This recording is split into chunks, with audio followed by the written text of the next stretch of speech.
Can he be a leader? Can do it all. Can he rock the captain's armband sometimes? Can he maybe be that guy who's organising the rest of the team? Not the best performance from the United States, but Vasquez came in, did make a difference, one of the lone bright spots, Ian, and now called into this camp, a big opportunity in front of him. How do you want to see Brenden Vasquez really take hold of this opportunity across these two legs? Listen, first and foremost, what a great job the media has done with US soccer. The ability from these players, and for us, of course, as fans, first and foremost, to be able to hear from these players what they're thinking and what they're obviously trying to do going into camps. Obviously, you can tell what Brenden has done. He's a wonderful football player, spoke so highly, obviously, there of what's coming up for US soccer. But again, go back to it. He made a big decision to leave Major League Soccer and go to Liga MX. I'm sure there's a big paycheck that comes with that as well. Understandably so, because this guy has the ability, in my opinion, to play at the highest leagues in European football. He's that good, but he's not getting on the field as much as I'd like him to be doing. So obviously we can see with the matches since he's made the move over to Monterrey, the 13 goals. But this season it's about trying to get into that starting 11. It's been much more difficult. I think it's only 6 starts he's got from 16 appearances this campaign, and 3 goals to his name is not necessarily where he wants to be. So if you're coming into a camp and trying to impress a new boss, he's probably the perfect player to say, okay, now's my chance to shine with his stature, with his ability. I love his movement off the ball, his aggression, because I think he's got a big figure that he can be a super presence up there. He's different from Balogun, completely different from Pepe. He's his own style of player. But what I like about this guy, when you give him a chance in the final third, he can bury it. So now when you get into the national team, you put that jersey on again, and those chances are created for you in the national team, you got to start taking them. So yes, he's got a big chance now under Pochettino to maybe be the man as well. I think he's got the ability. He's certainly got the presence in the squad. And of course, with the experience now playing in Liga MX as well as, of course, Major League Soccer, I think he's ready to grab that chance. Might not get many more if he doesn't take it now. Might not get many more. Completely agree with that. You know what else I like about Vasquez?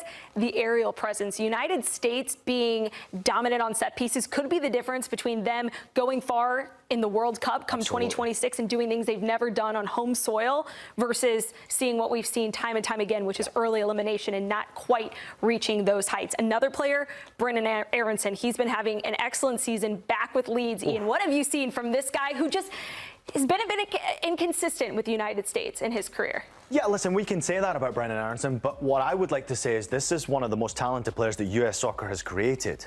He's very busy, okay? He's very active. When you watch him play, you always see him bobbing around, and he's always wanted to get involved, and he's hungry. His desire is clearly there. You see it for Leeds, and obviously this season across all competitions, the 4 goals has been impressive. There's more goals out there for him. I watched the first game of the season for Leeds, and of course he scored in that game, but he had a chance to win the game, and he had missed a big opportunity.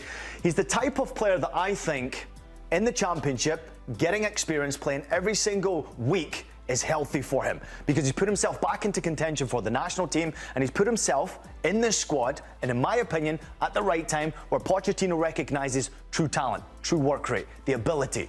Now it's about taking your chance.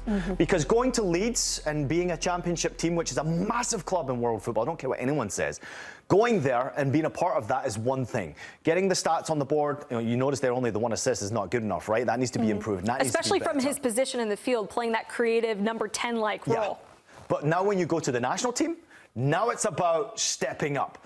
I've seen a lot of players in my time, even including in the national team, coming through the youth national teams all the way through to the Olympics, and an opportunity to see some of these young players, even our own Chuck Davies, who gets an opportunity to go through to the full national team. There's a lot of players who are very good in training. And he reminds me of a player like that, who's very, very good in training and very, very good in friendly games. But when it comes to the big moment, can he step up? He's got the ability. I just want to see it more consistency from him. When are we going to start talking about Aaronson being the guy? Because no one's saying this guy's going to be in the starting 11 2026. No one's saying that. The only one that can make that happen is him. Brenden Aaronson is in his prove-it era right now. He's trying to get the love back from the Leeds fans. He's trying to get the love from Mauricio Pochettino. He's doing it, though. He's doing his talking on the pitch right now for Leeds. Got to do it for the national team now. Hey, couple games coming up this week. Good opportunity to do it. Antonee Robinson, another player that, oh, look at this smile. He cannot wait to talk about Antonee Robinson.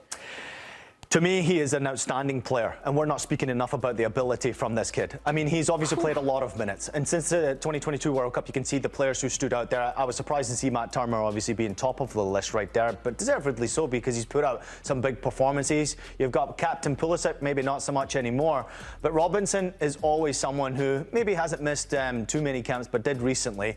He has Mr. Consistency in the Premier League right now. And I'm going to go as far as to say this one, and it might be a bit controversial, but this guy, to me, might be the best player and most consistent player in Concacaf right now. USA, Canada, Mexico, I don't care what you say. To me, this guy, every week in the Premier League, you know what you're going to get from him. He's consistently getting forward. You get an opportunity for him to be able to put crosses into the box. He's getting involved in goals now with the 3 assists in the Premier League. He's a super, super player, and I honestly think, I know there's been a rumour, Real Madrid are going to take Alphonso Davies over to the Bernabeu, free transfer. To me, you could put that guy in that Real Madrid team and you'd get just as good a performance as Alphonso Davies, if not, maybe a bit better. The one part, though, I'd like to see him improve on is his final ball and his final pass in the final third. Crosses, I think it needs to be a little bit better for him to jump to that next level. But I know he's been rumoured to some of the biggest clubs and potentially missed out on a big opportunity to go to Serie A in 2020. That big move might not be too far away for this guy. I'm saying it right now. Okay, best player in Concacaf right now. But more consistent than Jonathan David, you think? Jonathan David's been good. He's been brilliant. Yeah, he scored goals. And of course, when you're a striker, you're always going to get the headlines. I hate strikers, okay? You know why? Because they get paid the most money and they get the biggest headlines. No one's talking about the guy who's doing all the hard work. You want to put the miles in? See how much this guy runs compared to what David does? Not even a competition. Best player, most consistent player in Concacaf right now is Robinson. Forget all these other guys. I'm curious your thoughts on this because we talk so much with this group of guys with the U.S. men's national team, the players in the pool. You got to be playing minutes with your club. But don't you think that where you're playing minutes matters too? Because sometimes the players that play in MLS get discredited a little bit. So how much more is, him playing with a team like Fulham in the Premier League, giving him an extra edge, in your opinion, with the talent that he's facing week in and week out? I mean, if you look at the best players in CONCACAF, they're playing in the top 5 European leagues, right? Christian Pulisic is doing and dominating very well in AC Milan right now. There's a debate for him for being the best player in CONCACAF. Jonathan David doing a great job in France right now. Probably going to get a big move. Is he consistent? Probably not as much. I'm looking for consistency in the biggest, most challenging league. And the biggest and most challenging league in European football, in the top 5 European leagues, is the Premier League. This guy does it week in and week out. No one talks enough about this guy, but what I want to see from him in the national team is that leadership quality. I know he's got confidence. We've had him on our network multiple times. Great piano player, by the way. But at the same time, can he be a leader? Can do it all. Can he rock the captain's armband sometimes? Can he maybe be that guy who's organising the rest of the team? Now also show the leadership with your quality in that final third, where I do think that his game, if it does improve, we're not talking about him potentially getting a move to a team just a little bit further than Fulham in the table. We're talking about the best and most competitive teams in the Champions League. He could go and play. But do we really think the captain's armband is up for grabs? Christian Pulisic seems to have that thing. Didn't wear it in the last game, Ali. Didn't wear it in the last game. All right. All right. What about Malik Tillman? Yeah, listen, obviously we know his talent, and this guy is very, very good. He has the ability. We recognise that coming through the Bayern Munich Academy. I mean, this guy has obviously made some really interesting moves. Spent a bit of time over in Scotland where I got to watch him very closely. Most recently, getting his opportunity to go to the Eredivisie. You know, he's a player who has potential to be the best player in US soccer's group right now. He has that ability. We know and recognise it, but he's probably Mr. Inconsistency right now. I mean, obviously the matches speak for itself. This is where I think you gain your experience. He's been very, very good. For the national team, obviously it needs to be better, right? We can see that he's getting minimal opportunity and no goals and no assists. So creativity-wise, you got to start putting stats on the board. He might benefit, obviously, from the coaching change, but he's still got to be a lot more consistent when he does get given his opportunity. There's too much of a battle offensively in this group. There's too much of a battle, obviously, in that midfield that we've already talking about.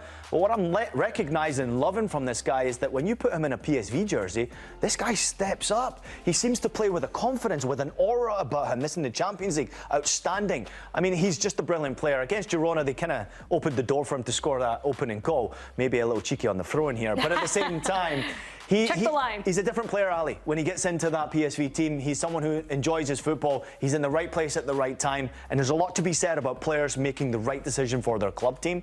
Go play somewhere.